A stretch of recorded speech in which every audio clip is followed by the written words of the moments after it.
গাছের মেহেদি পায়ের নখে দেওয়া যাবে কিনা, ঘোড়ার মাংস খাওয়া যাবে কিনা, লোন নিয়ে টিউবওয়েল বসালে সেই টিউবওয়েলে পানি পান করা জায়েজ হবে কিনা, প্রেগন্যান্সির সময় কি মেহেদি দেওয়া নিষেধ, ঘরে বসে মেয়েরা ফ্রিল্যান্সিং করতে পারবে কিনা, ইস্তেহাজার রক্ত কাপড় লাগলো কি কাপড় নাপাক হবে। আমি আল্লাহর সাথে ওয়াদা করেছিলাম যে আমি জীবনে বিয়ে করব না, কিন্তু এখন আমি বিয়ে করতে চাই, আমি কি আল্লাহর সাথে করা ওয়াদাটা ভঙ্গ করতে পারবো? জায়গা বন্ধক রেখে টাকা নেওয়া কি বৈধ হবে?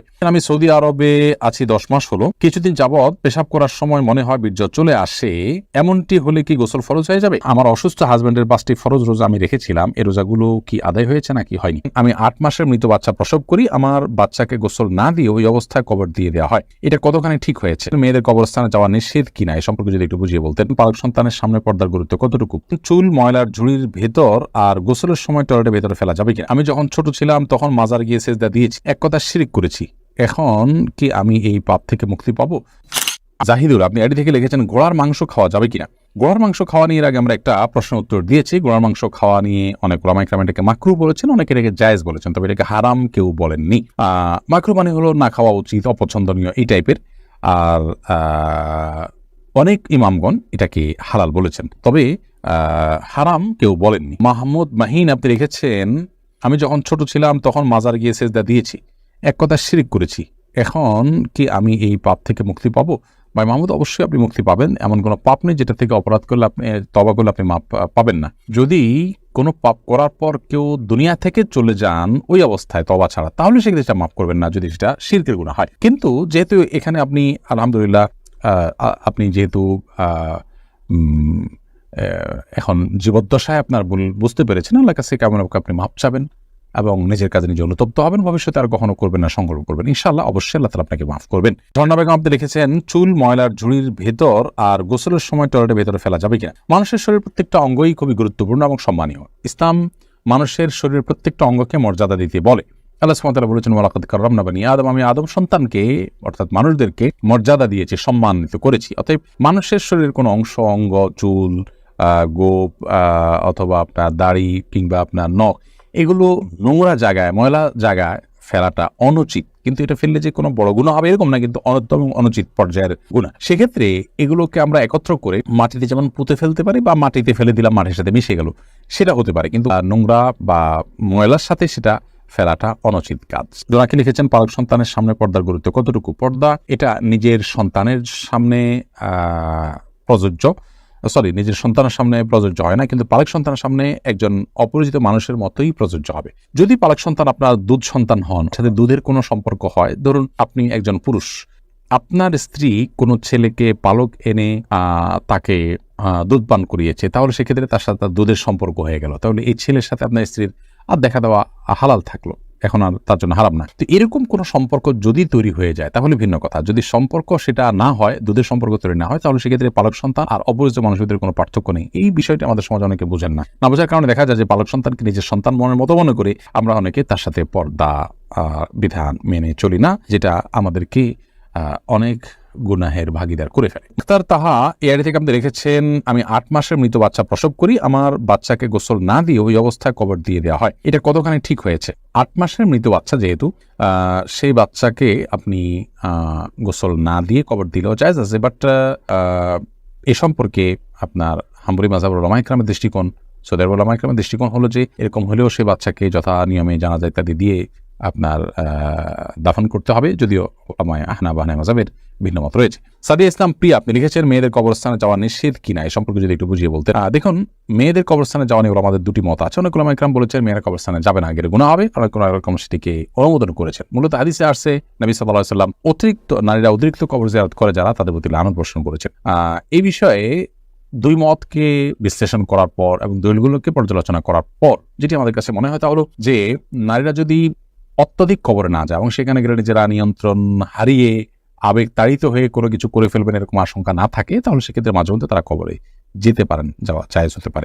হাবিব আপনি লিখেছেন আমি সৌদি আরবে আছি 10 মাস হলো, কিছুদিন যাবৎ পেশাব করার সময় মনে হয় বীর্য চলে আসে, এমনটি হলে কি গোসল ফরজ হয়ে যাবে? যদি বীর্য বলতে যেটাকে বোঝানো হয় গাঢ় পদার্থ বের হয় এবং সেটা আপনার বের হওয়ার সময় খাহেশ বা তৃপ্তি অনুভব হয়, তাহলে সেক্ষেত্রে গোসল ফরজ হবে। আর যদি সেরকম কোনো তৃপ্তি ইত্যাদি অনুভব না হয়, বরং এমনিতে বের হয়ে আসে, তাহলে এটা এক ধরনের রোগ। এর কারণে গোসল ফরজ হবে না, আপনি উজু করে নেবেন এবং অপবিত্রতা জিনিসগুলোকে পবিত্র করে ফেলবেন, ব্যাস। সাইমা আক্তার আপনি লিখেছেন, আমার অসুস্থ হাজব্যান্ডের 5টি ফরজ রোজা আমি রেখেছিলাম, এই রোজাগুলো কি আদায় হয়েছে নাকি হয়নি? যিনি অসুস্থ তিনি যদি এত অসুস্থ হন যে রোজা রাখার মতো এখন সামর্থ্য নাই, তাহলে সেক্ষেত্রে তিনি যখন সুস্থ হবেন তখন তিনি নিজের রোজা রেখে দিবেন। আর যদি তার সুস্থ হওয়ার সম্ভাবনা না থাকে কখনো, তাহলে সেক্ষেত্রে অনেক ইমামদের মতেই তার আত্মীয়স্বজন তার পক্ষ থেকে রোজা রেখে দিয়ে আদায় হয়ে যাবে। কিন্তু কোরআনে কারীম তার যে বিকল্প দিয়েছে, ওয়াদাল্লাযীনা ইউতিকুনাহু ফিদিয়াতুন তা'আমু মিসকিন, যারা রোজা রাখতে সক্ষমতা হারিয়ে ফেলেছে আর সুস্থ হওয়ার আশাও নেই বার্ধক্যজনিত কারণে, অনেক বয়স হয়ে গেছে, রোজা রাখতে পারে না, তাহলে সেক্ষেত্রে তাদের প্রত্যেকটা রোজার জন্য একজন করে মিসকিনকে খাদ্য দিলেই দায়িত্ব আদায় হয়ে যাবে ইনশাআল্লাহ তাআলা। খান শাহ আলম আপনি লিখেছেন, আড়ি থেকে জায়গা বন্ধক রেখে টাকা নেওয়া কি বৈধ হবে?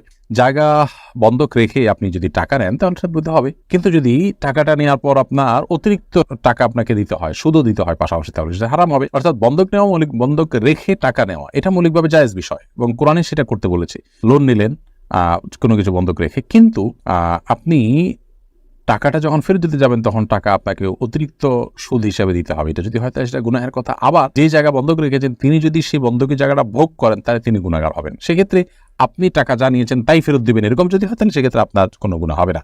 ইমরান আহমেদ আপনি লিখেছেন, লোন নিয়ে টিউবওয়েল বসালে সেই টিউবওয়েলে পানি পান করা জায়েজ হবে কিনা? লোন নিয়ে যদি টিউবওয়েল বসানো হয় তাহলে সেক্ষেত্রে সেটা হালাল লোন হলে সেখান থেকে আপনি পানি পান করা যায়, যেটা বসানো যায়। আর যদি সুদি লোন নিয়ে বসান তাহলে সেক্ষেত্রে সেটা সেই লোন নেওয়াটা হারাম হবে, কিন্তু এই লোন পরিশোধ করে দেওয়ার পর এখান থেকে পানি পান করলেই সেটা হারাম হয়ে যাবে এরকম না, কিন্তু এই লেনদেনটা যিনি করেছেন তিনি গুনাহগার হবেন। এমনি মিনারুল ইসলাম আপনি লিখেছেন, আমি আল্লাহর সাথে ওয়াদা করেছিলাম যে আমি জীবনে বিয়ে করব না, কিন্তু এখন আমি বিয়ে করতে চাই, আমি কি আল্লাহর সাথে করা ওয়াদাটা ভঙ্গ করতে পারবো? আল্লাহর সাথে কিভাবে ওয়াদা করেছেন আপনি? আল্লাহর সাথে ওয়াদা করা মানে হলো আপনি মনে মনে বলেছেন, অথবা আল্লাহকে বলেছেন আল্লাহ আমি করবো না, এই তো এইরকম এটাকে বলা ইচ্ছা। আল্লাহকে আপনার ইচ্ছার কথা জানিয়েছে, তো ইচ্ছার পরিবর্তন হতে পারে, এতে কোনো গুনাহ হবে না এবং এর জন্য আপনার কিছুই করতে হবে, আপনি বিয়ে করে ফেললেই হয়ে যাবে। আর যদি আপনি আল্লাহর কাছে শপথ করে থাকেন যে আল্লাহর শপথ আমি বিয়ে করব না, তাহলে সেক্ষেত্রে আপনি এখন বিয়ে করলে শপথ ভঙ্গের যে কাফারা সেটা দিবেন, আপনি 3টা রোজা রাখবেন কিংবা 10 জন মিসকিনকে খাদ্য দান করে দিবেন, বাস, তাহলে সেক্ষেত্রে আপনার কাফারা আদায় হয়ে যাবে এবং আপনি বিয়ে করতে পারেন। খায়রিন শিকদার লিখেছেন, প্রেগনেন্সির সময় কি মেহেদি দেওয়া নিষেধ? না, এমন কোনো কথা নেই, মেহেদি সর্বাবস্থায় দিতে পারেন, প্রেগনেন্সির সময় দিতে পারেন, অন্য সময় আপনি দিতে পারেন। রাবিয়া বিনতি আইডি থেকে আপনি লিখেছেন, ঘরে বসে মেয়েরা ফ্রিল্যান্সিং করতে পারবে কিনা? ঘরে বসে মেয়েরা ফ্রিল্যান্সিং করতে পারবে, ছেলেদের মতো কোনো অসুবিধা নেই, কিন্তু ফ্রিল্যান্সিং করতে গিয়ে যেন কোনো গুনাহ কাজ করতে না, অর্থাৎ এমন কোনো কাজ ধরবে না যেটা গুনাহের কাজ, তাহলে সেক্ষেত্রে সেটি জায়েজ হতে পারে। নিজম খন্দকারী আইডি থেকে আপনি লিখেছেন, ইস্তেহাজার রক্ত কাপড় লাগলো কি কাপড় নাপাক হবে? অবশ্যই নাপাক হবে। ইস্তেহাজা মানে হলো মাসিকের যে রক্ত মাসিকের সময় পার হয়ে যাওয়ার পরে মানে সাধারণ মাসিকের বাইরে যে রক্তটা, তো রক্ত সর্বাবস্থায় নাপাক, অতএব সেটি নাপাক হিসাবে বিবেচিত হবে। মারিয়াম জামিলা আপনি লিখেছেন, গাছের মেহেদি পায়ের নখে দেওয়া যাবে কিনা? কোনো অসুবিধা নেই। আমরা অনেকে মনে করি মেহেদি এটা মাথায় বা দাড়িতে দিতে হয়, এটা বোধ হয় নখে দিলে অপমান হয়।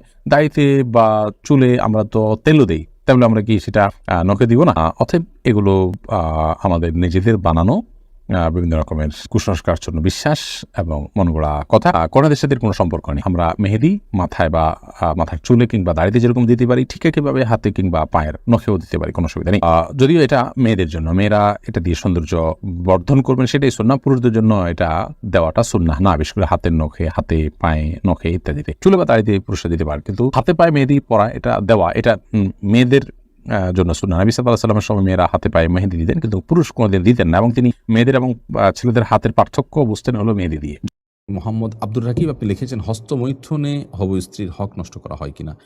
এটি আপনার স্বাস্থ্য নষ্ট হয়, আপনি নিজের হক নিজে নষ্ট করছেন, নিজের আমল নষ্ট করছেন, এবং এর মাধ্যমে যদি আপনার যৌন শক্তি কমে যায় সেক্ষেত্রে আপনি স্ত্রীর হক নষ্ট করছেন, অবশ্যই সেজন্য এটি নাজায়েজ এবং গুনাহের কথা, হারাম। দেখতে পাচ্ছি না। প্রশ্ন হলো, একজন নারী যদি কখনো বিয়ে না করেও সব সময় ইসলাম শরীয়ত মোতাবেক চলাফেরা করে তাহলে কি তার জন্য জান্নাত হারাম? ভাই